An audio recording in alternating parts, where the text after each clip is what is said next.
supportive. So just watching that whole thing, because, gosh, in 2000, it was a farewell tour, which, by the way, is still going on. Right. But, Jesus. But honestly, when you would get 20 rows back and squint, it was 1977, you know, because it was to watch those guys do it, and it was all the original lineup then. And I'm not big on original lineups, by the way. You don't say. But that was all the four there, and you know, so it was a pretty big deal for me.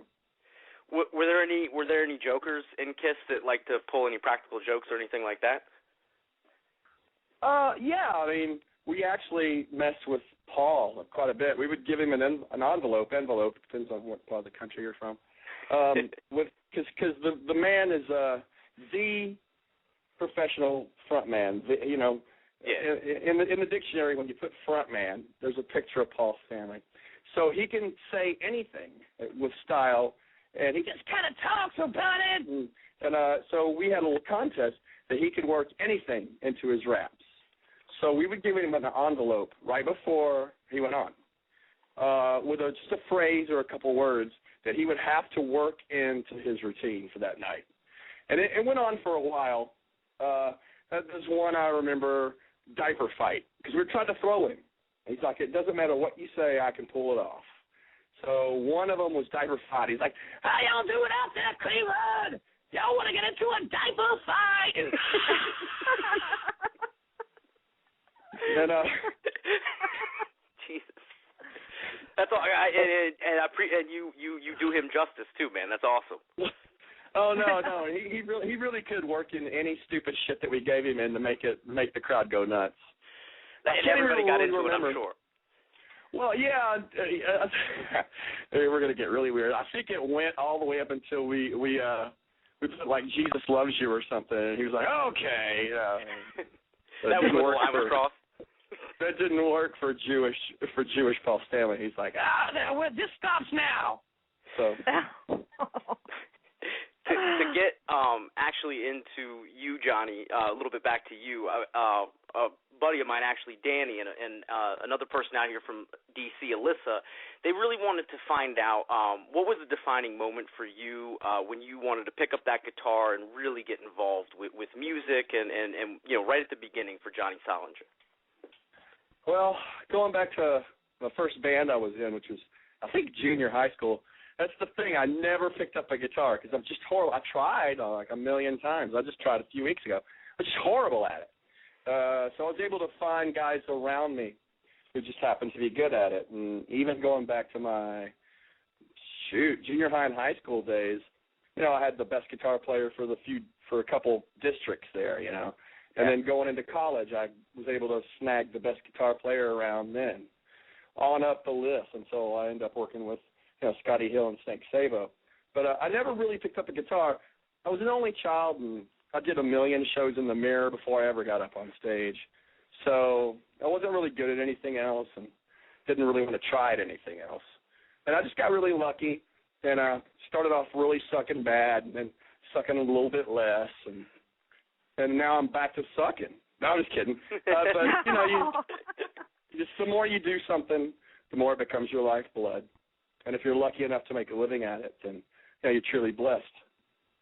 Absolutely. Yeah, and you're doubly blessed. I mean, not only are you in Skid Row, but you're also a solo artist, and you've released a few singles, Too Well to Go to Work, Living Out a Country Song, and now Rock-n-Roll-Cowboy-Man.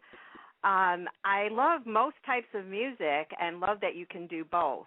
How did you decide you wanted to do both? Well, you know, being from Texas, any Texan will tell you, I mean, when you grow up there, for instance, when I went to the University of North Texas, which is in Denton, Texas, right out of high school.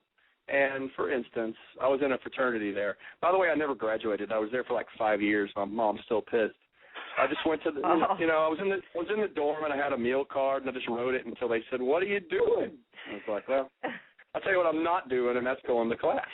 But at the fraternity parties or any parties or even some of the bars there, you'll go in and they'll play I don't know, Motley Crue or Whitesnake.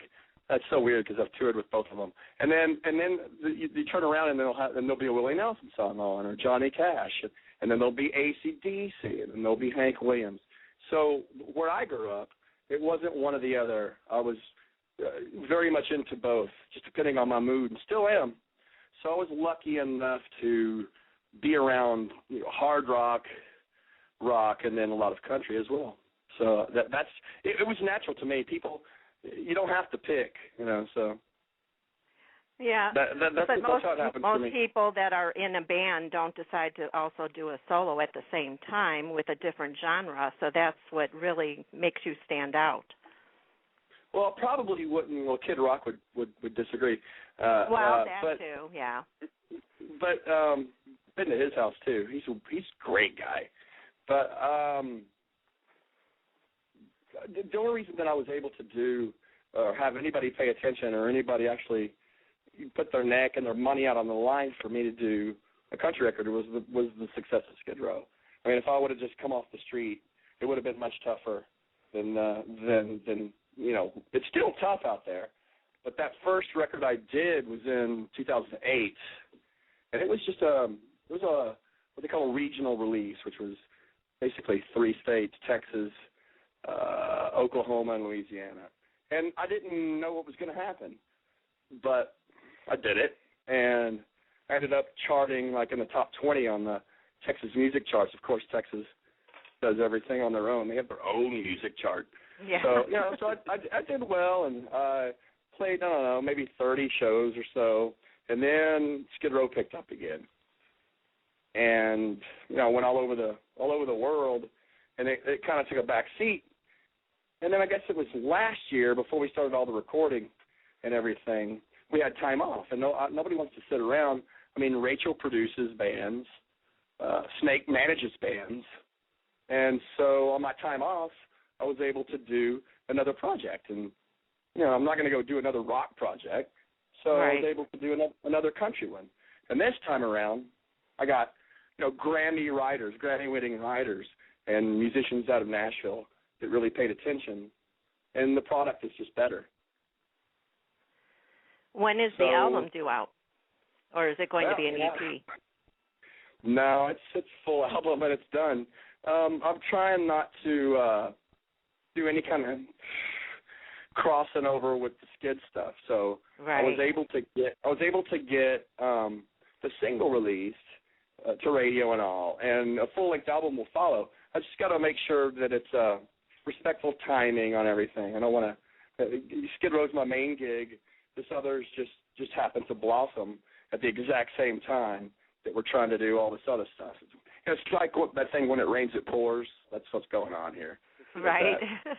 And maybe I'm getting so much attention on the country because Skid Row's doing so well. I don't know. I just know it's coming in waves right now. It seems like they're all feeding into each other. Do you find that you have different fan bases, or are the fan bases starting to connect with each other and kind of go to both shows now, maybe? Well, I'll go to signings, and they'll have some of my country stuff there, but mostly they stick to themselves. I mean, the rock people, most of them, not all of them, but most of them don't want anything to do with country. And the country people, you think we're a bunch of long-haired lazy guys, which we are. But, trying to find that medium, which is what I've been trying to do, it's tougher than what I thought. There's not, people like me who love both, there's not as many as I thought there were. So, trying to... Are you ever finding yourself using country elements in your rock songs or rock elements in your country songs? Is there any crossover, for you as an artist trying to kind of, just infuse some different elements in each genre? I think that happens naturally. For sure, first and foremost, the rock influence is definitely all over the country stuff.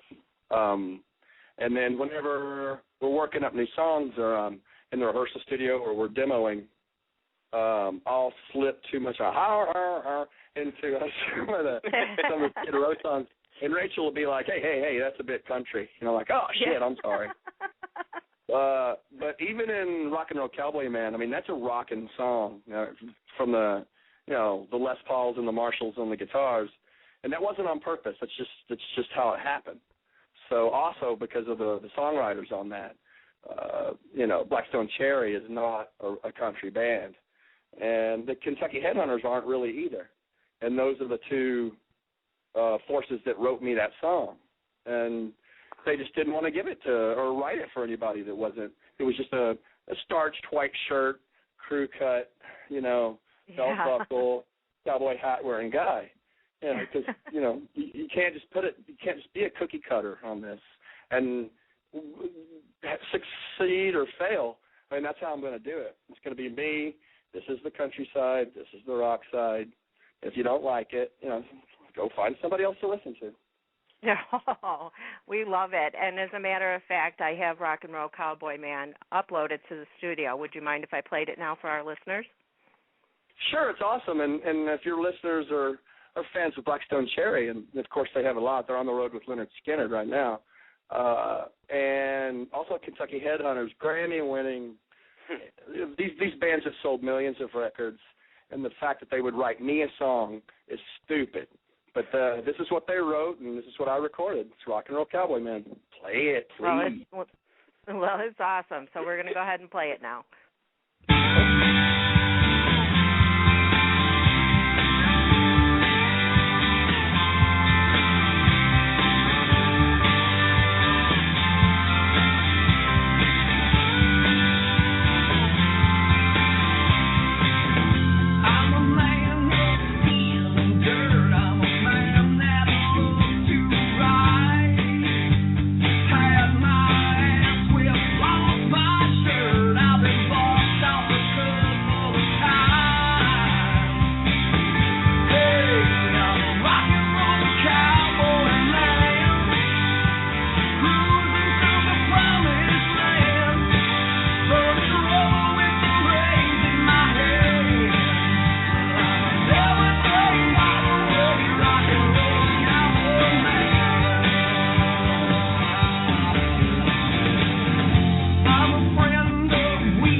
Great there job, we go. There's a yeehaw, and I throw the horns up after that, right?